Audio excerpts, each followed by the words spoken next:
Perkembangan sistem pemerintahan dibagi menjadi 3, yaitu 1. Sistem parlementer. Apa sih arti dari sistem parlementer? Sistem parlementer adalah sistem pemerintahan di mana parlemen ini memiliki peranan penting dibanding sistem presidensial. Kelebihan sistem parlementer dibanding dengan sistem presidensial adalah kefleksibilitasannya dan tanggapannya kepada publik.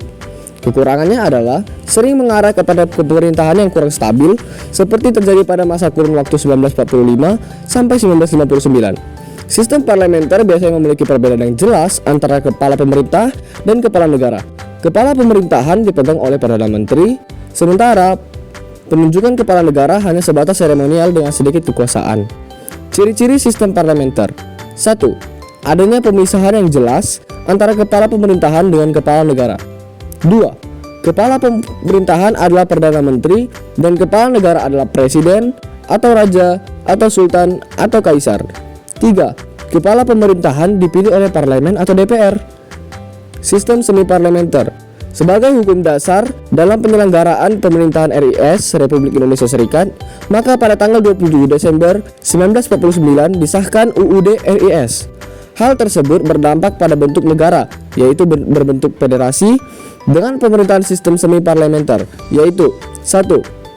Perdana Menteri diangkut oleh Presiden. 2. Kabinet dibentuk oleh Presiden. 3. Menteri-menteri secara perorangan dan keseluruhan bertanggung jawab kepada Parlemen. 4. Kabinet dibentuk oleh Presiden. 5. Presiden berkedudukan sebagai kepala negara dan kepala pemerintahan. Sistem presidensial. Sistem presidensial atau disebut juga dengan sistem kongresional merupakan sistem pemerintahan negara republik. Pada sistem pemerintahan ini, kekuasaan eksekutif dipilih melalui pemilu dan terpisah dengan kekuasaan legislatif. Menurut Rockhagu, pemerintahan presidensial terdiri dari 3 unsur, yaitu sebagai berikut. Presdir yang dipilih oleh rakyat memimpin pemerintahan dan mengangkat pejabat-pejabat pemerintahan. 2. Presiden dengan dewan. Perwakilan memiliki masa jabatan yang tetap, tetapi tidak saling menjatuhkan. 3. Tidak ada status yang tumpang tindih antara badan eksekutif dan badan legislatif. Ciri-ciri pemerintahan presidensial sebagai berikut. A. Presiden berkedudukan sebagai kepala pemerintahan sekaligus kepala negara. B. Kekuasaan eksekutif, presiden diangkat berdasarkan demokrasi rakyat dan dipilih langsung oleh mereka atau melalui badan perwakilan rakyat. Presiden memiliki hak prerogatif untuk mengangkut dan memberhentikan menteri-menteri yang memimpin departemen dan non-departemen. D. Menteri-menteri hanya bertanggung jawab kepada presiden. E. Presiden tidak bertanggung jawab kepada kekuasaan legislatif. UUD NRI tahun 1945 mengamanatkan bahwa sistem pemerintahan yang harus dilaksanakan dalam negara Indonesia adalah sistem pemerintahan presidensial. Hal ini jelas tersurat dalam pasal 4 ayat 1 UUD NRI tahun 1945 yang berbunyi, Presiden Republik Indonesia memegang kekuasaan pemerintahan menurut UUD.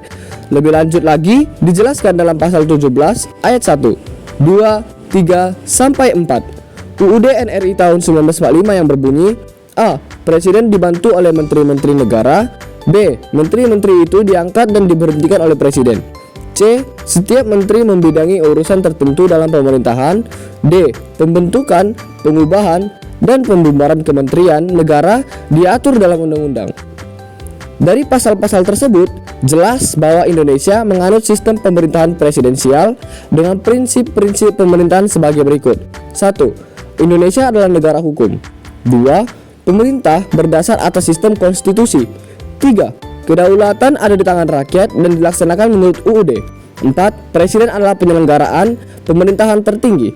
5. Presiden tidak bertanggung jawab kepada DPR. 6. Menteri negara adalah pembantu presiden dan bertanggung jawab kepada presiden. 7. Kekuasaan tak terbatas.